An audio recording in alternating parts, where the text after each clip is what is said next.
Lilia Lemoine, tenés un proyecto sobre falsas denuncias. Buenas noches. Buenas noches, así es.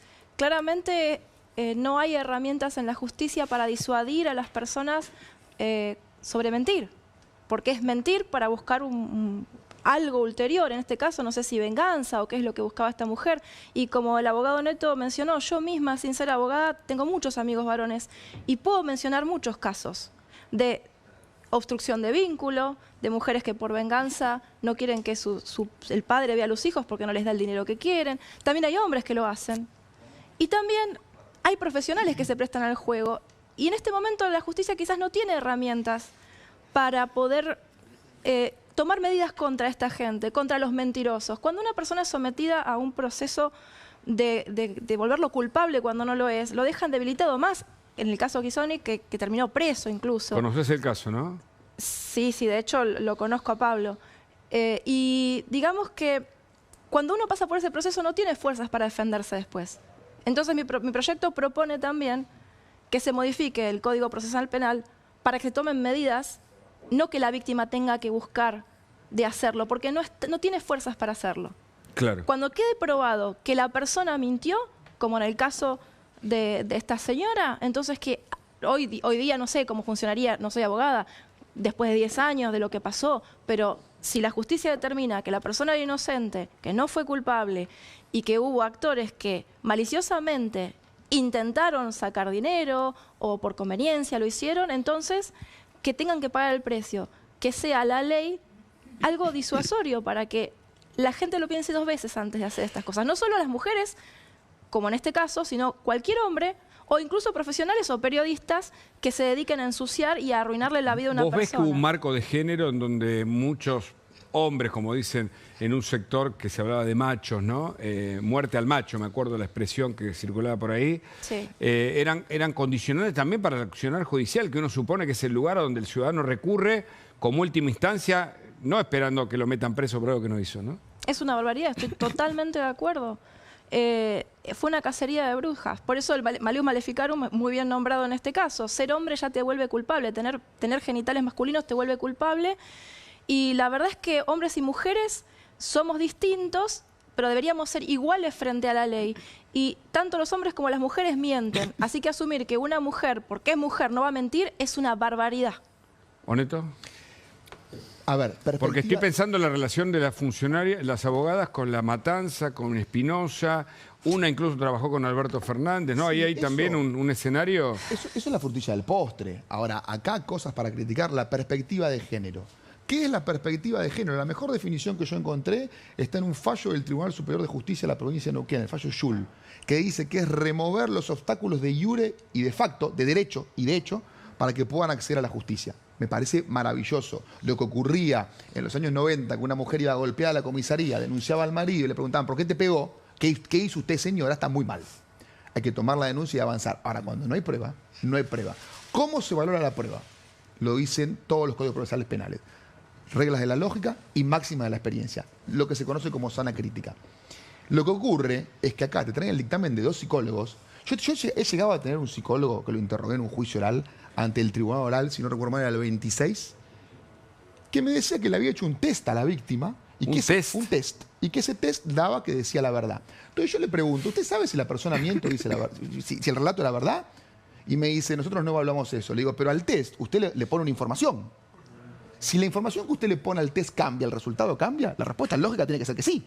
O sea, yo al test le pongo jugo de naranja, del otro lado sale mousse de naranja. Le pongo jugo de limón, sale mousse de limón. Bueno, ¿sabes cómo? Le empecé a preguntar y me decía, lo que se ve semiológicamente se ve. Así, todas cosas raras que no sabes de qué habla, ¿no? Le digo, cuando el relato cambia, lo que se ve semiológicamente cambia. La miró a la jueza y le dijo, ay, ¿qué preguntas que me hace el defensor? ¿Sabes qué hizo la jueza? En lugar de decir, doctor, sigue interrogando. Yo ya entendí, doctor. ¿Sabe lo que le contesté yo? Doctor, lo tengo que entender yo, que soy el que va a abocar una hipótesis. Entonces, hay dictámenes psicológicos flojos de papeles.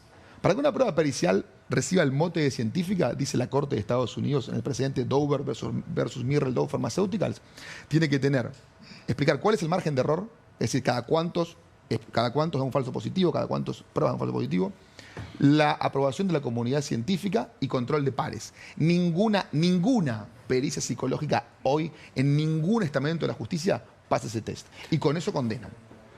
Doctora Damasco. Sí, también coincido también con Oneto, pero bueno, también es muy clave el rol del abogado, ¿no? Que tiene con esos clientes que incitan también y que ayudan a que hagan este tipo de denuncias cuando no corresponden.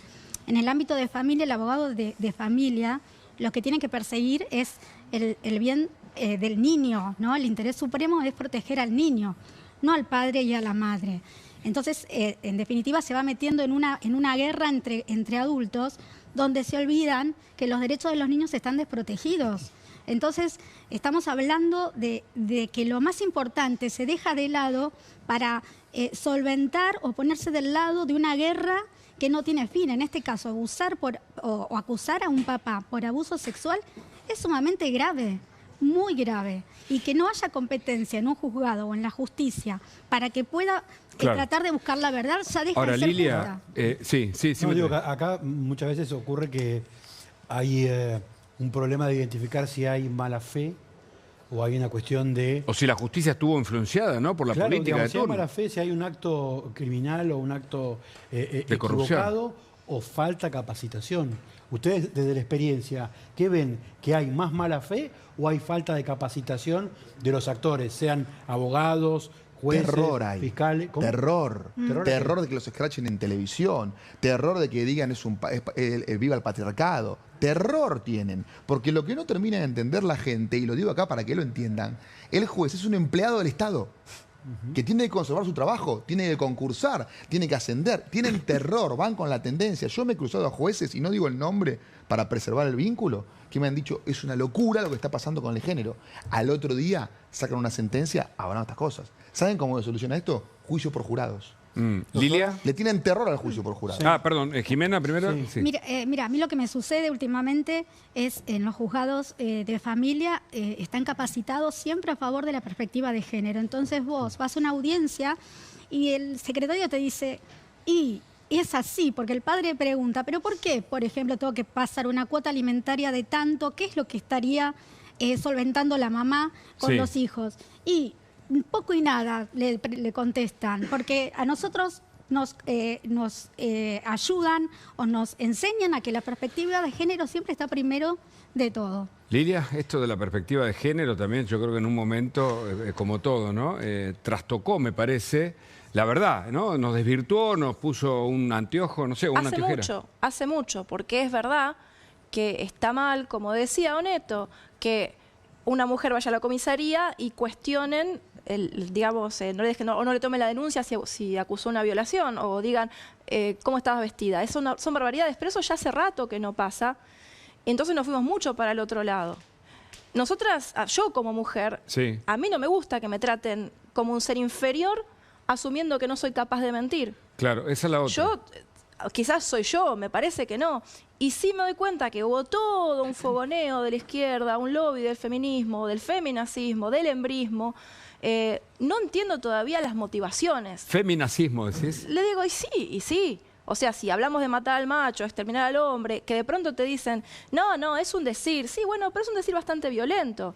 Si nosotros dijéramos exterminar a las hembras, ¿qué pasaría? Cuando uno hace una regla 69, ¿no? Y cambia, en el cosplay se usa, y dice, lo mismo que las feministas dicen sobre los hombres, lo decimos sobre las mujeres, se pudre todo. Y ahí te das cuenta que está todo desbalanceado y que no hay justicia, que no hay igualdad frente a la ley. ¿Y qué pasa cuando el tema se discute en la Cámara? ¿Qué te dicen? ¿Qué se plantea? Todavía porque no. hay mucha resistencia a cambiar. Bueno, las leyes. a ver, nosotros somos 36 diputados de La Libertad Avanza, más otros 38, creo, del PRO. Hay más de 100 de izquierda.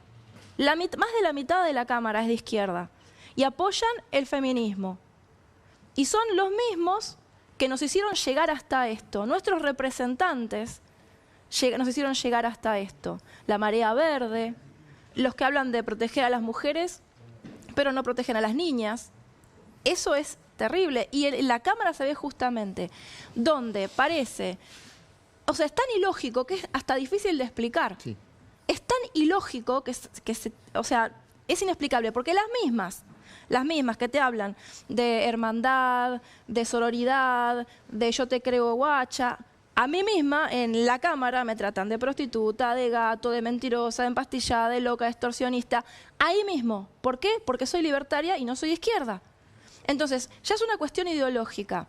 Viene de la izquierda, sin lugar a dudas, del progresismo oscurantista que tenemos, que hace caza de brujas hacia los hombres. La finalidad... Bueno, acá tenemos que suponer, podemos suponer, no podemos decir por seguro. Para mí es romper el vínculo familiar, la relación entre los hombres y las mujeres, porque en alguna época, como creo que lo explicaba Agustín Laje en más de una ocasión, ponían en contra al trabajador con el empleador, al obrero con el capitalista, con el maldito capitalista, y ahora ya no tienen más esa pelea porque el emprendedor es un trabajador. Entonces ahora tienen que encontrar otra lucha de clases, y la lucha de clases que encontraron es hombres contra mujeres. Y eso atenta contra la supervivencia de la especie directamente. Nos vuelve totalmente infelices porque somos el uno para el otro. Esto no debería pasar. Hoy el presidente habló en la rural y se volvió a referir a Villarruel, ¿no, Facundo? Así es. Lo más importante el anuncio de las retenciones, pero lo segundo relevante fue la dura crítica a Victoria Villarruel. Escuchémosla. Importa un carajo hacer volar la economía por los aires con tal de llegar al poder. Sí. O sea, ese es el nivel de perversión que tienen. Es decir, están dispuestos a romperle el culo a los argentinos y hacerlos mierda con tal de ellos tener el poder. Y hay cómplices de eso, quienes, por ejemplo, habiliten sesiones ilegales. ¿Usted está hablando de Villarruel? Sí, la traidora bruta. Digo, escúchame, digamos, propuso que 17.000 millones de dólares lo financiemos con 30 millones de dólares. Digo, le pifió por 570 veces. Vamos, dale. Pero no importa. Y después se hace la sensiblera. ¿Por qué no renuncia a su jubilación de privilegio? Ya que es tan buena. O buena con la ajena, nada más. Lilia Lemoine, tu opinión. Lo que acabamos de escuchar de parte de Javier son hechos. Son hechos irrefutables. La vicepresidente llegó a ocupar ese lugar apoyando la candidatura de Javier Milei, junto con Javier Milei, y supuestamente acompañando el plan económico de Javier Milei. Ella sabe muy bien que si se toca el equilibrio fiscal, va a pasar lo que Javier Milei explica. Va a haber inflación, vamos a perder, va a aumentar el riesgo país. Son todas las cosas que se lograron con muchísimo esfuerzo y de pronto, para quedar bien, porque es una decisión muy difícil la del veto, ella siempre va a estar de ese lado, ¿no? Para no tener costo político. Pero la verdad es que ella, que justamente siempre se mostró cercana al campo, por ejemplo, ¿no? Si no hubiera equilibrio fiscal, no se podría bajar las retenciones permanentemente, que se busca eliminarlas. ¿Cómo se puede hacer eso si justamente de esas retenciones esperan que se saque el dinero después para pagar los gastos que ella propone burdamente? Ella sabe, lo más grave de todo, es que yo puedo pensar, si una persona de izquierda, del kirchnerismo, de última, propone lo que propone Villarruel, lo entiendo porque tienen otra ideología, pero Villarruel, que se supone que sí entiende el plan económico de Javier Milei, va en contra, lo hace una traidora automáticamente o una hipócrita, que es peor, porque uno puede estar equivocado, pero de corazón creer que eso funciona. Ella sabe que eso no va a funcionar y así todo lo mantiene solo, pura y exclusivamente para correrse del costo político que tiene para el presidente decir, miren, esto nos lleva a la quiebra y después vamos a estar todos mucho peor. Y yo les dije que iba a hacer otra cosa y voy a seguir con el plan. Entonces, lo que ella hace es de una traidora y la verdad es que además, al decirle burra, se queda corto. Natalia Hernández, nos gusta el debate, una mesa amplia. Natalia Hernández es candidata a concejal por el FIT, por la izquierda, en La Matanza nada más y nada menos, corazón de la tercera sección electoral. Gracias por venir, Natalia. No, gracias a ustedes. Tu mirada sobre lo que se discute en la próxima elección, sobre lo que dijo hoy Milei, ¿qué? Mira, con lo que dijo Milei creo que es claro. Por un lado, a quienes están mirando, que están pasándola mal, porque la situación, bueno, en La Matanza lo vemos claramente, la plata no te alcanza para llegar a fin de mes, los trabajos cada vez más precarios. Entonces tenés una imagen, la imagen de la casta, Creo que lo que decían recién es lo más casta posible, la pelea por los cargos. Y en La Matanza incluso tanto el peronismo como la Libertad Avanza se han peleado hasta último minuto y no podían concretar sus listas. Y precisamente tenés por un lado casta, por otro lado panqueques, como la Libertad Avanza con una candidata que era de la Cámpora, imagínate. Pero por otro lado, lo de las retenciones es muy interesante, porque nos dicen que no hay plata. Bueno, pero la baja de retenciones al campo sí, y a los jubilados que cobran 2 centavos, que no llegan a fin de mes, no tienen ni para los remedios, no hay plata. Entonces me parece que la imagen hoy de la rural quedó bien claro para quién está la plata y esa selectividad respecto a los sectores empresariales que tienen, ¿no? Martín Siracusa es economista, hablaban de plata, le preguntamos a él qué pasa con eso. Bueno, la piedra angular no del proyecto económico, del plan económico del gobierno, del milagro argentino o de la destrucción de la Argentina es el superávit fiscal. Esto quiere decir que hay una dimensión paralela en donde en Argentina ganó Sergio Massa y volamos todos por los aires. Y hay una realidad actual en donde hoy, gracias al superávit fiscal, que es la piedra angular del programa económico, tenemos una Argentina que crece, tenemos una inflación que baja y pobreza que también se reduce. Ya 12 millones de argentinos salieron de la pobreza en 1 año y medio. Entonces, todo lo que afecte al superávit fiscal, todo lo que intente romper esa ecuación tan básica que todos en la casa lo hacen, porque en la casa nadie puede tener déficit, todo lo que rompa eso es hipotecar el futuro de los pibes argentinos, así que me parece que es muy importante este tema y está bueno poder debatirlo. Okay. Pablo Salinas, analista político, porque acá está también Mate con Mote, o Christopher Marchesini, que es un influencer libertario. La pregunta es, ¿se discute el territorio? ¿Se discute en las redes? ¿Qué puede pasar en octubre y en septiembre, por supuesto, Pablo?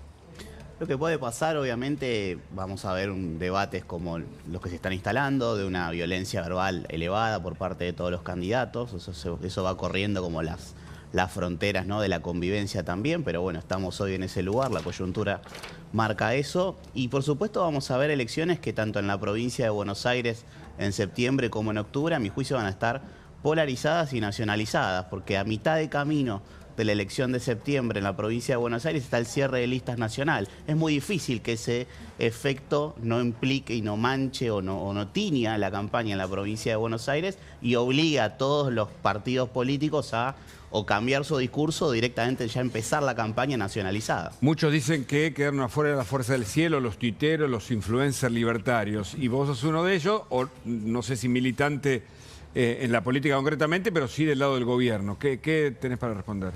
Yo creo que es algo que, bueno, obviamente se ha hablado mucho en las redes en los últimos días, pero me parece que es sacar un poco el foco. Es más, la mayoría de los que estamos en las redes estamos para bancar las ideas, para querer ayudar a sacar el país adelante. En lo personal, no me interesa en lo más mínimo, a mí por lo menos, meterme en política, trabajo en el sector privado.